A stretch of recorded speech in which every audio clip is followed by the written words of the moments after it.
Bonjour et bienvenue dans cette nouvelle matinale Innova Press, votre rendez-vous de l'information sur l'immobilier et la ville. Je reçois aujourd'hui Quentin Graff. Quentin, bonjour. Vous êtes le Bonjour. directeur des études d'Evolis, une société de conseil immobilier qui a récemment publié un baromètre du coworking. On va donc parler du sujet du coworking, faire un petit peu le point sur ce premier trimestre 2022. Alors, d'abord, avant toute chose, est-ce qu'on peut faire un petit point méthodo sur votre étude et parler un petit peu des grands agrégats, tout ce qui est demande placée par rapport au take-up global du bureau en Île-de-France. Comment ça s'est passé ce premier trimestre? Bien sûr, donc notre baromètre, tout d'abord, il réunit 34 acteurs du coworking, 39 marques. On a D'accord. recensé 434 adresses. Sur l'Île-de-France, hein, on est d'accord. On Uniquement reste sur sur l'Île-de-France. l'Île-de-France, pardon, Uniquement je l'ai sur oublié de le l'Île-de-France, préciser. pas de problème. C'est un baromètre, donc c'est vraiment une idée d'avoir une photographie à un instant T du marché du coworking francilien. Ce baromètre est destiné à grandir. On va probablement, au fil du temps, rajouter encore d'autres acteurs. On a identifié 40 nouvelles implantations. Ce que je vais appeler une nouvelle implantation, c'est soit un site qui est déjà ouvert, soit un site avec un projet d'ouverture confirmé, D'accord. donc tout simplement une transaction. Mhm. Donc ces 40 ouvertures, on a à peu près plus de 40 000 mètres carrés, avec notamment une ouverture d'un centre de 10 000 mètres carrés, avec le 34 Laffitte ouvert par Morning. Tout à fait. Donc ces 40 000 mètres carrés, si on prend le marché dans sa globalité, on est à peu près à 8% Du take-up du global take-up global. Donc francilien. c'est pas forcément 8%, c'est pas négligeable. Ça Tout à fait. montre aussi le retour en avant du coworking. C'est une part habituelle, 8-10%, on va dire? Ou dans le passé, on va dire avant crise, il y a eu un peu plus? Ça dépend. Ah, Ça va vraiment dépendre de si on a des pure players, notamment. Je pense quand WeWork ouvrait des très grands sites, ouvrait plusieurs sites de plus de 10 000 mètres carrés, forcément on montait plus. Et bien forcément, sûr. pendant la crise, où on a eu plutôt une phase de rationalisation avec moins d'ouverture, plus de fermeture, on est descendu sous les 3%. Donc D'accord. c'est très variable d'un trimestre à Ok. l'autre et ça va vraiment dépendre des ouvertures d'envergure, tout simplement. D'accord. Alors, on reviendra un petit peu sur ces grandes transactions. Je voulais revenir sur ce marché. Il y a eu donc une reprise depuis, on va dire, le second semestre Depuis le 2021, second c'est ça? semestre, soit depuis le troisième trimestre 2021. Bien évidemment, la crise, la fin, on va dire, le début de la fin de cette crise sanitaire a dû jouer. Quels sont les drivers finalement de cette reprise, notamment sur ce premier trimestre? Je vais plutôt répondre à partir du troisième trimestre 2021, donc sur D'accord? les 3 derniers trimestres, où je pense qu'on a eu plusieurs drivers. Le premier, évidemment, un petit peu la fin de la crise sanitaire, en tout cas dans sa première forme, dans cette forme très dure des confinements.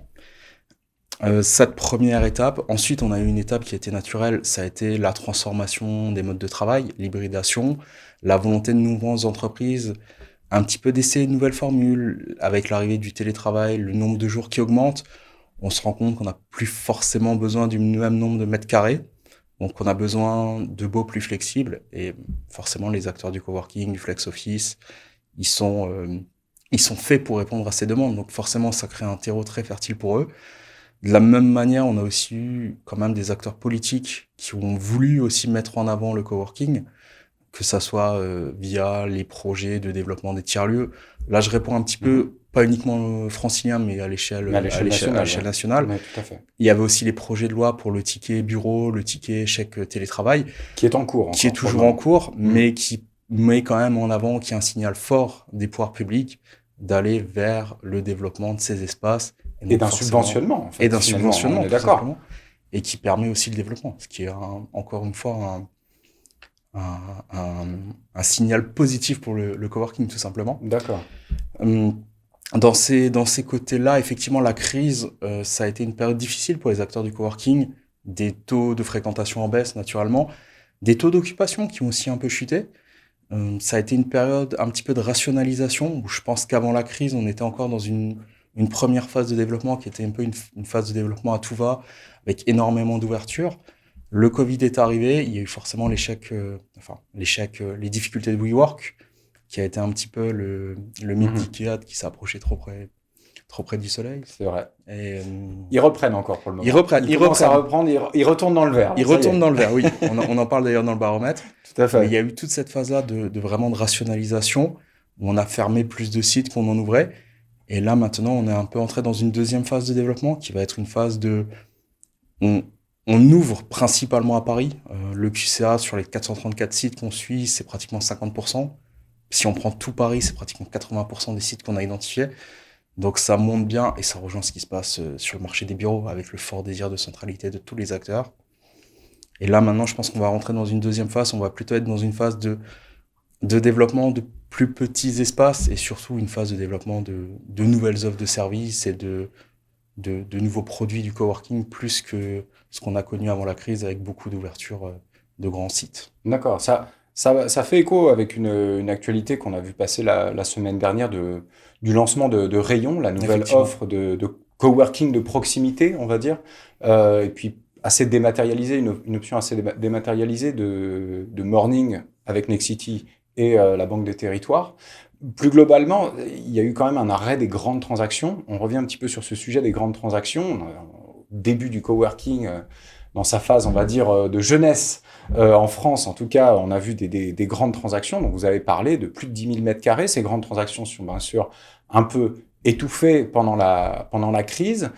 Finalement, elles sont pas tant reparties que ça. On en a vu quelques-unes, notamment le Lafite, le Morning Lafite, mais pas autant que ce qu'on a vu. Est-ce que c'est une tendance durable? Est-ce que vous sentez que ces acteurs du coworking voient un peu plus modeste en termes de taille, hein, un peu plus modeste, mais peut-être un peu plus mité, on va dire, un mitage territorial un peu plus élevé?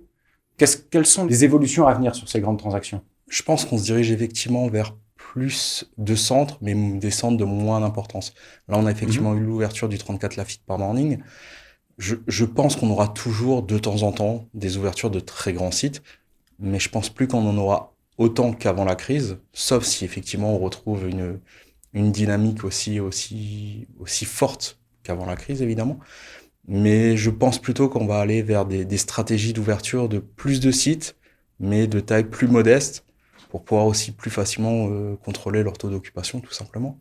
Et aussi, pour rejoindre ce que vous disiez, d'avoir un maillage territorial le plus fin possible. Et ça Mhm. rejoint l'initiative, là, par exemple, de Nexity avec Rayon. Ça a été l'objectif aussi d'IWG lors du rachat de Stop and Work. Et je pense qu'on va avoir de plus en plus, justement, de ces espaces un petit peu plus petits, mais qui iront plus proches des gens, dans ce qu'on disait en début d'émission avec les tiers-lieux. Tout à fait. D'accord. Ben, je vous remercie, Quentin Graff, pour votre témoignage et à très bientôt. Merci beaucoup, à très bientôt.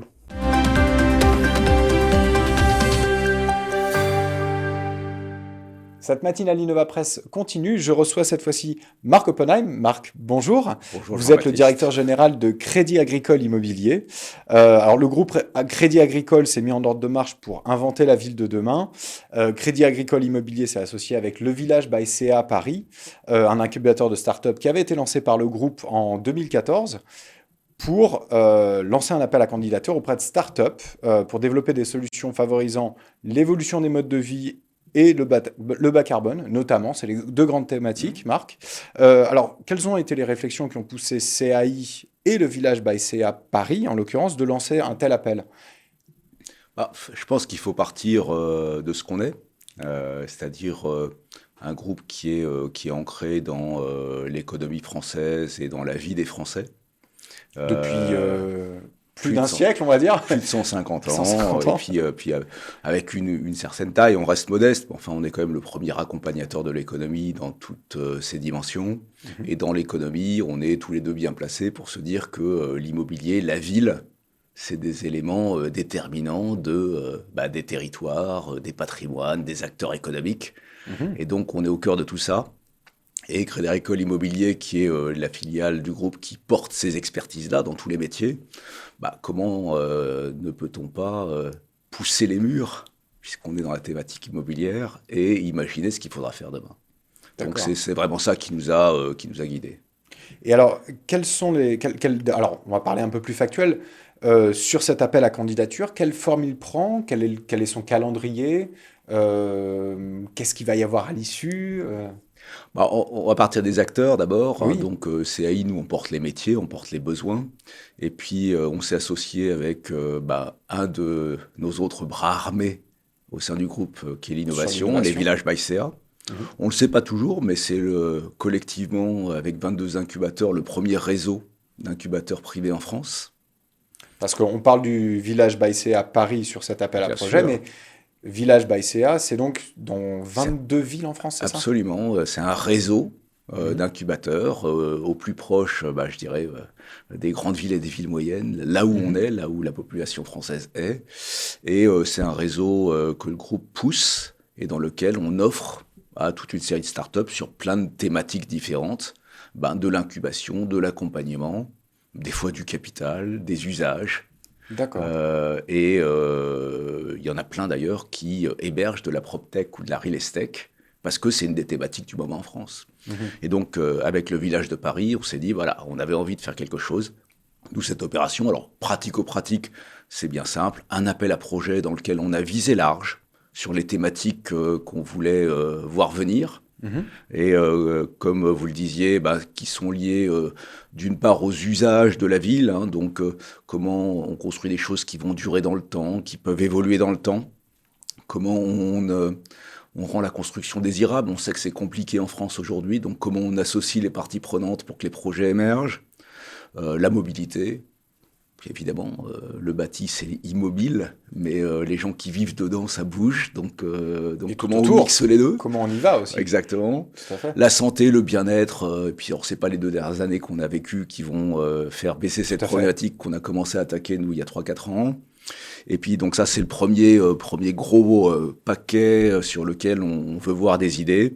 Et puis le deuxième, bas carbone, climat.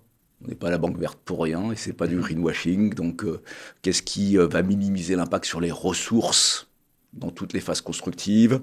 Qu'est-ce qui va soutenir la biodiversité? Nous, on est parmi les fondateurs du CIBI, donc ça nous parle. Et puis, Oui, l'agriculture, c'est aussi un peu dans notre cœur et notre ADN. Donc, le vivant, ça nous parle. Et puis, les charges, l'énergie, le pouvoir d'achat, c'est d'accord. des sujets, c'est au cœur de la vie de nos clients. Et des grandes Voilà. préoccupations. Et puis, c'est assez d'actualité, mais Tout à voilà, fait. c'est quelque chose qui est pour toujours, ça. Donc, voilà. Mhm. Donc, ça, c'est les 2 grandes thématiques. Et on s'est dit là-dedans, à vos idées, les gars. Mhm. Et les filles, évidemment, et avec plaisir pour avoir plus de filles. D'accord. Donc voilà, lançons-nous, venez avec vos idées. On est en phase d'incubation, donc venez avec des idées qui ont dépassé le stade du PowerPoint. Hein. Oui. On veut quelque chose qui a déjà un petit peu de matière et qu'il va falloir transformer. Et donc ce qu'on offre, nous, c'est d'abord un espace de challenge Mhm. qui est, voilà, battez-vous pour défendre votre truc et on vous aidera. Donc on va accompagner les startups qui candidatent à la préparation de leur pitch. Ce qui est déjà D'accord. un premier, la pédagogie Oui. là-dessus, puis ça leur servira pour lever des fonds. Hein. Donc Mhm. voilà. Et puis derrière, une journée qui. Donc ça, c'est avant le 29 mai pour candidater. Entre le 29 mai et début juillet, on va les aider à préparer leur dossier pour C'est ceux qui ne ça. sont pas déjà La complètement. partie Voilà, pré-pitch. exactement. Mhm. 7 juillet, ça pitch. D'accord. Et après, on va en retenir 3. Et on va leur offrir 3 aides, 3 appuis. Un qui mange pas de pain, un petit peu d'argent. Voilà, donc premier prix 10 000 euros, puis ça descend un petit peu. Voilà, donc ça Mhm. c'est sympa, mais c'est C'est pas un ça premier qui fait. départ, voilà. C'est pas ça qui fait le cœur. Ce qui Mhm. fait le cœur, c'est derrière l'hébergement au village et D'accord. la possibilité de tester avec nous leurs idées vraie grandeur, d'acquérir leurs premiers clients sur nos différents métiers, et puis de montrer, montrer que ça a de l'attraction, comme on dit. Hein. D'accord. Alors, c'est donc du coup, ça va en lien avec ma dernière question. Quel rôle est-ce que vous allez porter, Crédit Agricole Immobilier, non seulement donc pour vos métiers de promotion, mais pour tous les autres métiers du groupe? Et est-ce que vous allez tout simplement appliquer certaines de ces bonnes idées dans vos programmes à venir? C'est bien l'intérêt. Alors, on n'est pas que promoteur, on fait tous les métiers de l'immobilier, on fait aussi du property, du service, de la réhab. Voilà, on fait D'accord. toutes les expertises de l'immobilier. Et on voit bien que ces thématiques-là, on a sélectionné pour l'appel à projet, elles peuvent tomber dans plein de cases, voire des fois cocher la case de plusieurs métiers. Oui, Et c'est toute ça. l'idée, c'est casser les silos. Parce que Mhm. si on va avoir qu'un promoteur, ou qu'un administrateur de biens, ou qu'un financeur, etc., on va attraper On qu'une fait partie de la juste un pan. problématique. Oui, c'est ça. Et donc là, nous, ce qu'on leur offre, c'est l'accès à un écosystème dans lequel une idée qui est un peu transverse, on aura tout le monde en face. Et évidemment qu'on a envie de tester, c'est ça qui est le plus intéressant. On l'a déjà fait sur un certain nombre de thématiques. J'en prendrai 3 juste pour donner des exemples. On l'a fait avec une start-up qui s'appelle Solène et qui modélise l'ensoleillement et l'illumination à l'intérieur des logements pour pouvoir convaincre des futurs acheteurs de à quoi ça va ressembler en ensoleillement, parce que nord-sud, c'est sur du logement neuf, par exemple. Exactement. Voilà, donc ça, c'est difficile de se projeter. Exactement. Donc ça, c'est super intéressant. On l'a fait avec sur les matériaux en soutenant l'émergence d'une filière chanvre en Île-de-France et faire de la préconstruction des champs jusqu'à la construction. Donc l'écosystème qui va bien, y compris l'usine au milieu. D'ailleurs, sur une de nos friches, on cultive du chanvre qui derrière est réutilisé sur d'autres programmes après être transformé en mur. Donc voilà, on était jusqu'au bout du truc. Ou l'accompagnement de Liberkeys dans le domaine des services, dans lequel voilà, on avait mis un ticket, on les a aidés aussi de manière très matérielle à se lancer. Donc on espère bien que dans cet appel à projet, on va sortir plein d'idées qui vont émerger et nous aider à construire la ville de demain. Et puis, les 3 meilleurs avec nous inside, quoi. Voilà. D'accord. Marc Oppenheim, merci pour votre témoignage. Et puis, du coup, on se donne rendez-vous en juillet pour en savoir un petit peu plus. Super, merci Jean-Baptiste. Merci à vous.